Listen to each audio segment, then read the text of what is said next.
VNR gold and diamonds సరుకు తక్కువ బంగారం ఎక్కువ. ఇప్పుడు మన వైజాగ్ లో జూలై 24న గ్రాండ్ ఓపెనింగ్. నమస్కారం మేడం.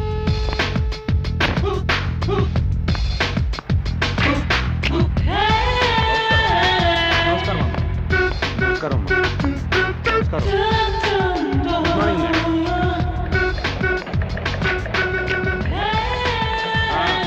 త్వరగా త్వరగా త్వరగా రాని.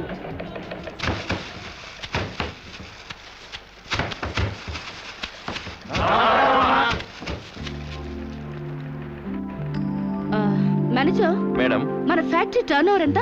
18,90,00,000. వర్కర్స్ కి ఇచ్చే శాలరీస్ ఎంత? 3 కోట్లు మేడం. వర్కర్స్ ఎంత మంది ఉన్నారు?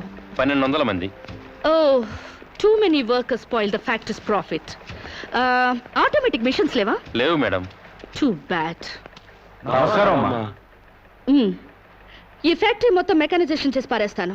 సగానికి సగం లేబర్ తగ్గుతారు, ఉత్పత్తి పెరుగుతుంది. అంత పని చేయబోకండి అమ్మా. ఫ్యాక్టరీ పెట్టినప్పటి నుంచి మీ నాన్నగారితో మీ అన్నగారులతో కలిసి ఉంటూ లాభ నష్టాల్లో కష్ట సుఖాల్లో పాలు పంచుకుంటున్నావమ్మా. అంటే మీరుంటేనే మాకు లాభం, లేకపోతే లేదా? అంత సత్తా ఉంటే నష్టాల్లో ఉన్న ఫ్యాక్టరీలో జాయిన్ అయి లాభాలు తెప్పించండి, వెళ్ళండి. ఫారెన్ నుంచి వచ్చిన మీరు మా బతుకులు ఉద్ధరిస్తారనుకుంటే మా నోటిగాడ ముద్ద లాగేస్తున్నారే. ఒళ్ళు దగ్గర పెట్టుకుని మాట్లాడరా. నీ నోటి దగ్గర ముద్ద లాగేసుకోవడానికి నేను నీలాంటి బెగ్గర్ని కాదు. ఆగండి. అంత పెద్ద మనిషిని కొడతారా? మర్యాదగా క్షమాపణ చెప్పండి. క్షమాపణ చెప్పకపోతే ఏం చేస్తావురా? తప్పు చేసినప్పుడు క్షమాపణ చెప్పి తీరాలి, అంతే. ఓహో, ఓనర్ని క్షమాపణ అడగడానికి ఎంత ధైర్యరా మీకు? మీ మొత్తాన్ని ఊసి చేస్తాను, జాగ్రత్త.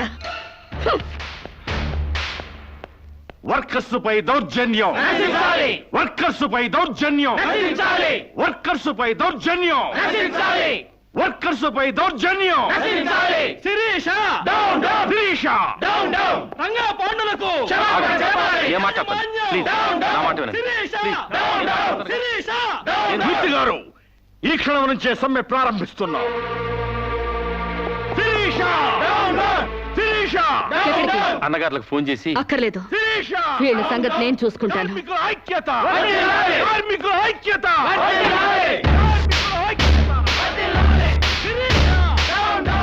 హలో ఇన్స్పెక్టర్, నేను షుగర్ ఫ్యాక్టరీ రామరాజు లక్ష్మణరాజు సిస్టర్ని. ఇక్కడ వర్కర్స్ నన్ను మర్డర్ చేయబోతున్నారు. ప్లీజ్ సేవ్ మీ.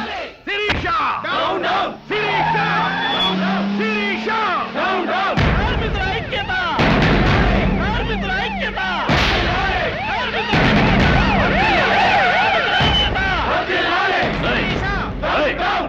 అందరూ స్వాగతం చెప్పండి. అవ్వండి, మీకు చెప్పింది.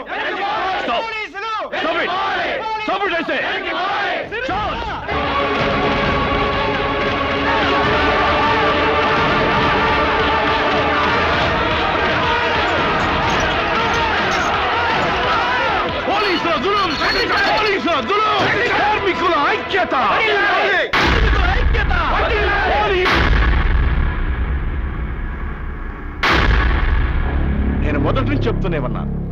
నేను మొదటి నుంచి చెప్తూనే ఉన్నాను యూనియన్ పెడదామని. ఒక్కడు నా మాట వింటేగా. ఇప్పుడు ఏమైంది? రామరాజు గారి బర్త్డేకి బూరెడు పెట్టారని, వాళ్ళ అయ్యే తద్దినానికి గారెడు పెట్టారని సంకర పట్టుకున్నారు నా కోడకల్లారా. అరే, పండక్కి బోనస్ పెంచమని ఒక్కడు అడిగారా? ముందు మన మీద పెట్టిన మర్డర్ కేసు గురించి ఆలోచించానా? ఏంట్రా దాన్ని గురించి ఆలోచించేది? అది మనాళ్ళ మీద అన్యాయంగా కేసు పెట్టింది.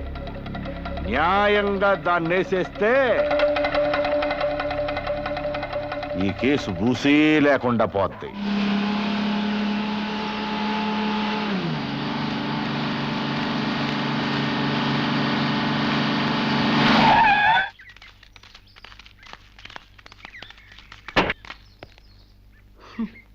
Useless fellows.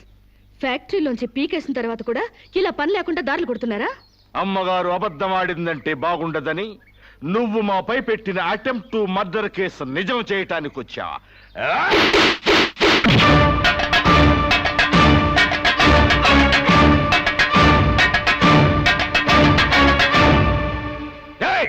ఎవరా నువ్వు? మన్నవ సాంబశివరావు. పండించేది వరి, పుట్టింది ఈస్ట్ గోదావరి.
నువ్వొక్కడివే ఇంతమందిని కొట్టావా? నీ కరాటే కుంఫులొచ్చా? ఆడదాన్ని కాపాడడానికి కావాల్సింది కరాటీలు కుంకులు కాదండి, దిల్లు. ఎంతుందేంటి నీకు దిల్లు? అంతా ఇంత కాదండి, ఓ ఈస్ట్ గోదావరి అంత ఉందండి. ఏమ్మా శిరీష, ఏమిటి గొడవ? నీకేం కాలేదుగా? సమయానికి తను రాకపోతే ఏదోటి అయ్యేది. By the way meet mister, నీ పేరేంటన్నావు? సాంబశివరావు అమ్మా. మన ఫోన్ చంద్ర గారు అబ్బాయి మాకేం తెలీదు. ఓ అయితే నువ్వు మనోడివే. చాలా థ్యాంక్స్ అయ్యా. థ్యాంక్స్ నేను చెప్పుకుంటాను గానీ మీరు అర్జెంట్ గా పోలీస్ స్టేషన్కి వెళ్ళి ఆ వర్కర్స్ మీద కంప్లైంట్ ఇవ్వండి. అలాగేనమ్మా. అన్నయ్య పద, వాళ్ళ అందు చూద్దాం. ఓ సందుకా, అందుకని మనం వాళ్ళకి ఇంకా దూరం అవ్వాలా? వాళ్లే మన మాట జవదాటకుండా మనకు దగ్గర అవ్వాలంటే ఇలా వాళ్ళని తోక తొక్కిన తాచుల్లా రెచ్చగొట్టకూడదు. తోక ఊపే కుక్కలే మన చుట్టూ తిరగాలి. ఎలా? ఎలా ఏముందండి, లాకౌట్ ఎత్తేయండి, వాళ్ళపై పోలీస్ కేసులు ఎత్తేయండి, 1 నెల బోనస్ ఇచ్చేయండి, అంతే. వాళ్ళ కళ్ళకి మీరు దేవతలా కనిపిస్తారండి. ఫారిన్ లో తిరిగి వచ్చిన మీ కాళ్ళ దగ్గర కుక్కలాగా పడుంటారు.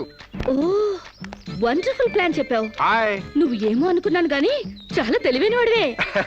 అయ్యి బాబాయ్, నాకు సిగ్గేస్తుందండి.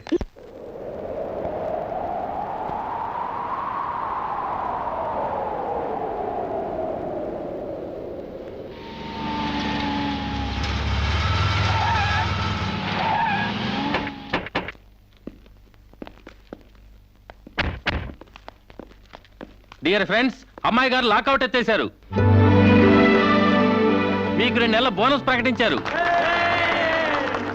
మీ మీద ఉన్న పోలీస్ కేసు కూడా ఎత్తేసాం.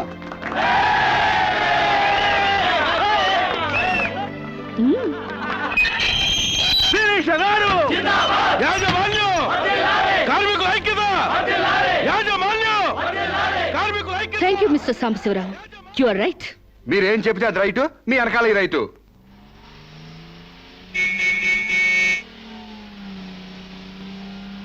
ఏం చదువుకున్నావు? ఏం చదువుకోలేదండి. ఏబిసిడి అలు కూడా రావా? థమ్సప్ తప్పితే ఏదీ రాదండి. థమ్సప్? అదేంటి?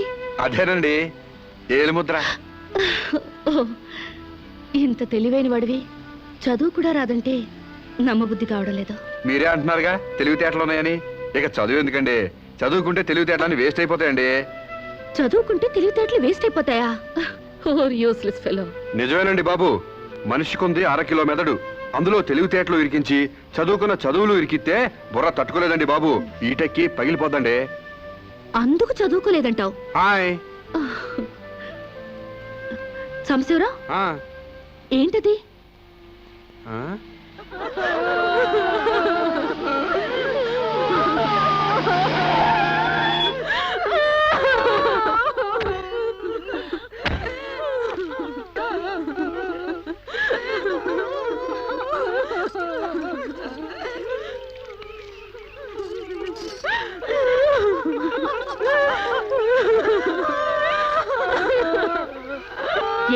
టైమే రంగులు పూస్తున్నారు?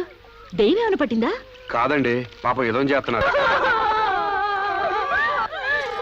అదేంటి బొట్టు తుడిపేసి గాజులు పగలు కొడుతున్నారు? మొగుడు చచ్చిపోతే అట్టగే చేస్తారండి, లేకపోతే విధవని తెలియదు కదండి పాపం.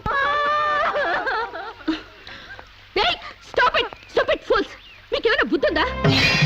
ఆ మొగుడు టైం బాగోక చేస్తే వాడి కోసం అమ్మాయి స్వేచ్ఛను చంపుతారా? బొట్టు పూలు తీసేస్తారా? మేమే చేయమమ్మా.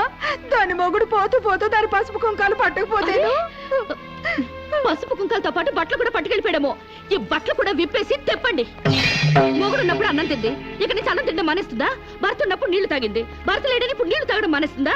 మానేదిగా. అలాగే బొట్టు పెట్టుకోవడం ఎందుకు మానేయాలి? పువ్వులు పెట్టుకోవడం ఎందుకు మానేయాలి? చెప్పండి చెప్పండి. మరి వాళ్ళకి బుద్ధి లేకపోతే పోయింది, నీకైనా ఉండక్కర్లేదు. స్టూపిడ్ ఇడియట్లా కూర్చుని ముందు పోపుతావా? మొగుడు చచ్చిపోతే ఒక పూట బాధపడు, 2 పూట్ల ఏడు. అంతగా అతన్ని మర్చిపోలేకపోతే అతను ఫోటో పెట్టుకుని ఏడుస్తూనే ఉండు. అంతేగాని ఆడదాన్ని పరువు తీకు.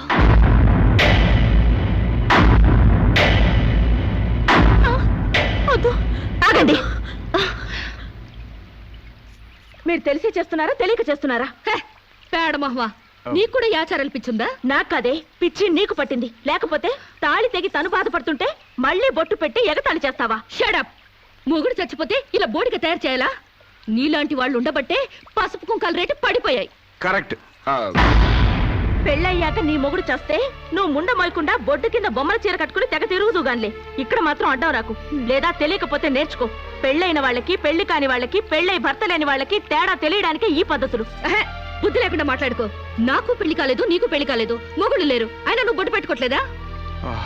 బొట్టు చూపించగలవు గాని తాళి బొట్టు చూపించగలవా? పెళ్ళైన తర్వాత భర్త బ్రతుకున్నాడంటానికి సాక్ష్యమే కాలిమెట్టెలు. ఆమె భర్త పోయాడని సాటి మనుషులకి తెలియచెప్పాలి కాబట్టి బొట్టు తీసేస్తారు. పెళ్లి కాకముందు లంగా ఓణీలతో, పెళ్ళయ్యాక చీరా జాకెట్లతో, మొగుడు చచ్చి పెళ్లి ముచ్చట తీరాక తెల్ల బట్టలతో ఉంచడం మన పెద్దలు పెట్టిన ఆచారం. మొగుడు పోయాక కూడా తగుదునమ్మా అని టింగు రంగమని తిరిగితే ఎవడికో తిక్కరేగి శీలం దోచేస్తాడు. దోచైని శీలం పోతే ఏమైంది? మరి తెగించిన దానివి నీకేం తెలిసే శీలం అంటే? శీలం విలువ తెలిసిన వాళ్ళు అది పోకుండా ఉండటానికి పసుపు కుంకాలు పూలు నగలు తీసేసి తెల్ల బట్టలతో మామూలుగా కనిపించడానికే విధవం చేస్తారు. అంటే అగ్లీగా కనపడాలి. ఇక అమ్మాయికి ఏ మగాడితో టచ్ ఉండకూడదు, ఎవరితో తిరగకుండా అందాన్ని కప్పేసుకుని మూల కూర్చోవాలి. కానీ పెళ్ళాం పోయిన మగాడు మాత్రం ఎవరితోనో తిరగొచ్చు, ఏమైనా చేయొచ్చు.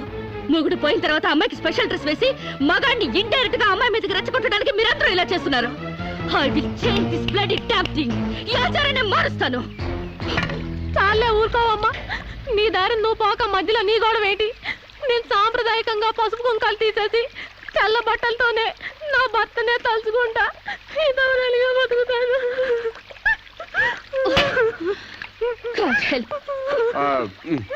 వీళ్ళింతే, వీళ్ళ జీవితాలితే, వీళ్ళు అస్సలు బాగుపడి చావరు. అవునండి, నిజం చెప్తే నిష్ఠురాలు తప్పు. మీరు చెప్పిన దాంట్లో నాకేం తప్పు అనిపించలేదు. మీరు చెప్పిందే రైటు, మీ వెనకాల రైటు. Thank you Samba.